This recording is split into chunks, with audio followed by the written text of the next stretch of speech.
17 বছর ভোটের অধিকার ছিল না, আইনের শাসন ছিল না, ন্যায় বিচার ছিল না, গুম খুন নির্যাতন ভুয়া মামলা মিথ্যা মামলা গাইবি মামলার মাধ্যমে শেখ হাসিনা একটা স্বৈরাচারী ভাবে রাষ্ট্রটা পরিচালনা করেছে।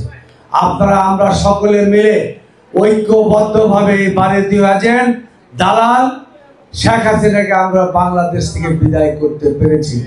আমরা ভোট অধিকার ফিরে পেয়েছি। আগামী দিনে এই যে 1500 লোক জীবন দিয়েছে তাদের একটাই প্রত্যাশা ছিল বৈষম্যহীন বাংলাদেশ। আগামী দিনে আপনারা আমরা সকলে মিলে ধানের শীষকে বিজয়ী করব। ধানের শীষ বিজয়ী হলে তারেক রহমানের নেতৃত্বে আমরা বৈষম্যহীন একটি কল্যাণ উন্নত রাষ্ট্র বাংলাদেশ প্রতিষ্ঠা করব ইনশাআল্লাহ। এবং আমার অধিকার থাকবে এই ঢাকা 11 আসন থেকে এই বনশ্রীর লোক নিজেরাই স্বয়ংসম্পূর্ণ অর্থনৈতিক ভাবে। এখানে আপনারা মাদক চাঁদাবাজ বা সন্ত্রাস মুক্ত একটি পরিবেশ চান, সেটার জন্য সর্বাত্মকভাবে আমার সহযোগিতা থাকবে। আগামী দিনে ঢাকা 11 আসনকে আমরা একটা মাদক চাঁদাবাজ সন্ত্রাস মুক্ত একটি মডেল ঢাকার 11 আসনে তৈরি করতে চাই।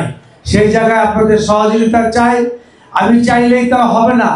আপনারা আমরা সকলে মিলে যেরকম একটি গণ অভ্যুত্থান সৃষ্টি করে স্বৈরাচারী শেখ হাসিনাকে বিদায় করে আমরা ভোটের অধিকার ফিরে পেয়েছি, আইনের শাসন ফিরে পেয়েছি, তেমনি ভাবে সমাজ থেকে আগামী দিনে সন্ত্রাস দুর্নীতি চাঁদাবাজদের মুক্ত করতে হলে আমাদের ঐক্যবদ্ধ থাকতে হবে।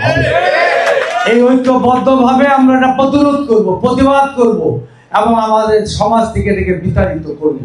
এবং সেই জায়গায় আমার লোক হোক আমার দলের লোক হোক কেউ যদি এইসব কাজের সাথে সম্পৃক্ত থাকে তাকে আমরা কোনো আশ্রয় প্রশ্রয় দিব না। আমাদের সমাজটা আমাদেরই বৈষম্যহীন এবং ভালোভাবে চালানোর জন্য দায়িত্ব নিতে হবে, ঐক্যবদ্ধ থাকতে হবে। নইলে সন্ত্রাসী বা খারাপ লোক সমাজে অল্প গুটি কয়েক, কিন্তু তাদেরই প্রভাব বিস্তার থাকে বেশি। কিন্তু আমরা যদি ঐক্যবদ্ধভাবে প্রতিবাদ করি, প্রতিরোধ করি, সমাজে এই জিনিসটা থাকতে পারবে না। তাই আমি এই বনশ্রী সম্ভাবনা নেতৃবৃন্দ এবং মুরব্বীদের বলবো আপনারা সাহসের সহিত আগামী দিনে থাকবেন এবং আমরা ইনশাআল্লাহ সমাজ থেকে এই খারাপ জিনিসগুলি বিতাড়িত করতে চাই।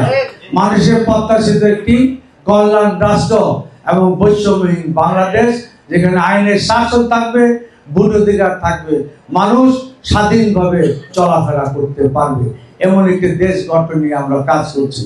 ধানের শীষের পক্ষে আপনারা সকলে কাজ করবেন। আর নির্বাচনটা আমাদের হচ্ছে একটি দলের সাথে যারা ইসলামের নামে মিথ্যাচার করে, তাদের লেবাস বেশভূষা ইত্যাদি দেখলে সরল মনা মানুষরা বিভ্রান্ত হতে পারে। আমি বলি না, হেফাজতের আমির সাহেব বলেছে যে জামাতকে ভোট দিলে ঈমান থাকবে না।